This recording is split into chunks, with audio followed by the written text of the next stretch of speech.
Hello, everyone. If you're joining me live, let me know where you're tuning in from.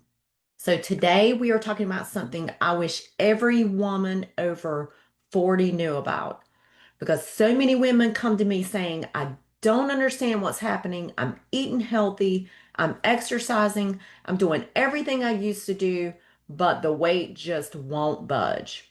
Or maybe they're dealing with fatigue, brain fog, poor sleep, cravings, bloating, or just feeling like you don't recognize your body anymore. One of the biggest mistakes I see is that women are trying to solve these problems without looking at what's happening underneath the surface. Our body leaves us clues. And some of the most important clues can be found in your lab work.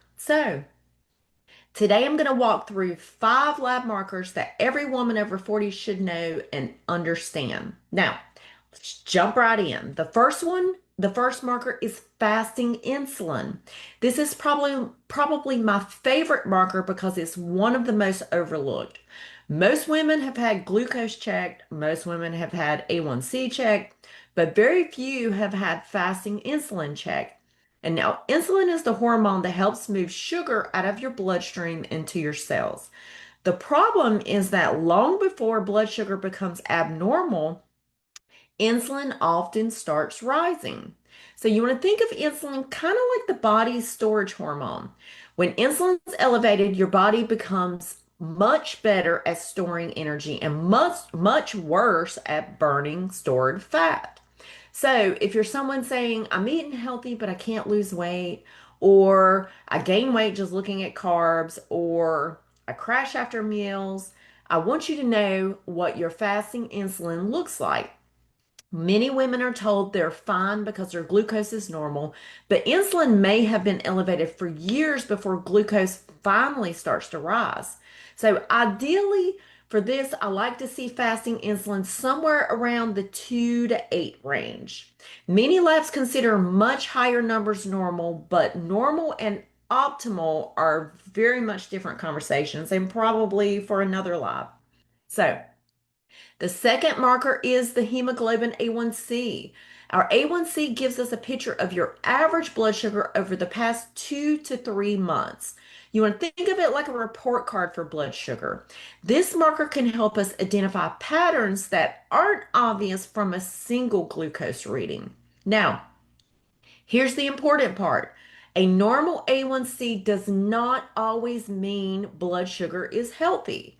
I've had women with normal A1Cs who were still struggling with insulin resistance, and that's why I never look at A1C by itself. I look at it alongside fasting insulin, and together they tell a much bigger story. Now, generally speaking, I like to see A1C below around 5.3%. Now, many women are told they're fine at 5.6, 5.7. Technically, that may still be considered normal, but symptoms often show up long before disease does. So just keep that in mind. Now, the third marker is triglycerides. This one surprises people. Most people think triglycerides are just about heart health, but they actually tell us a lot about metabolism. Triglycerides are a type of fat circulating in your bloodstream. When triglycerides start climbing, it could be a sign that your body is struggling with blood sugar regulation and insulin sensitivity. High triglycerides often go hand in hand with belly fat, cravings, fatigue, blood sugar swings, weight loss resistance, and here I like to see triglycerides under 100. Even better when they're closer to 70 or 80. So if your triglycerides are elevated, it's often a clue that we need to look deeper into blood sugar balance and metabolic health. Now, the fourth marker is thyroid markers. Now, let's talk about the thyroid because this is a huge one for women over 40. Your thyroid is essentially your metabolic thermostat. It influences energy, it influences mood, hair, skin, digestion, body temperature, weight regulation, sleep, and so much more. One of the biggest frustrations I hear is my doctor said my thyroid is normal. Then I look at the labs and discover they only check TSH, and TSH is not a thyroid panel, y'all.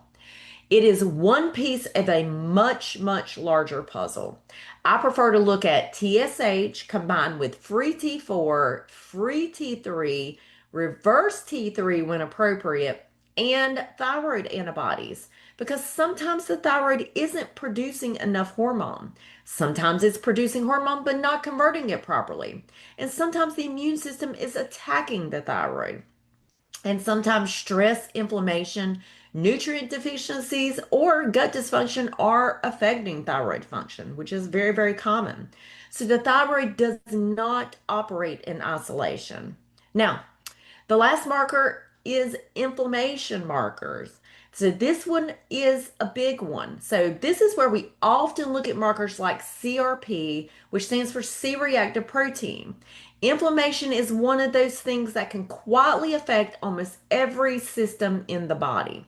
So when inflammation is elevated, women will often experience fatigue, brain fog, joint pain, weight loss resistance, hormone symptoms, digestive issues, and poor recovery.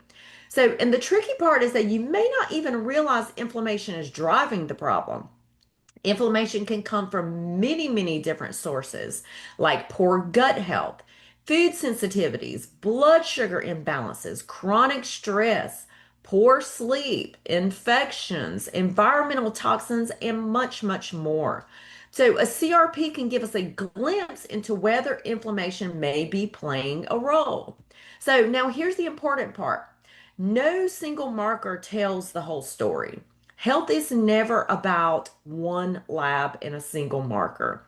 It's all about patterns. So I may see elevated insulin, high triglycerides, inflammation, and normal thyroid function, or maybe thyroid issues without normal blood sugar, or gut issues driving inflammation that's affecting hormones. The body is connected, and that's why looking at the whole picture matters. So, if you're over 40 and you're struggling with weight loss resistance, fatigue, brain fog, hormone symptoms, cravings, or digestive issues, these five markers can provide some really, really valuable clues. So if you've had blood work done recently and you're not sure what it means, drop the word labs in the comment or send me a message. I'd be happy to point you in the right direction and help you understand whether there may be some underlying patterns that are worth exploring. Because sometimes the symptoms you're experiencing aren't because you're doing something wrong. They're your body's way of asking you to look a little bit deeper. So, thanks for joining me today, and I will see you next time.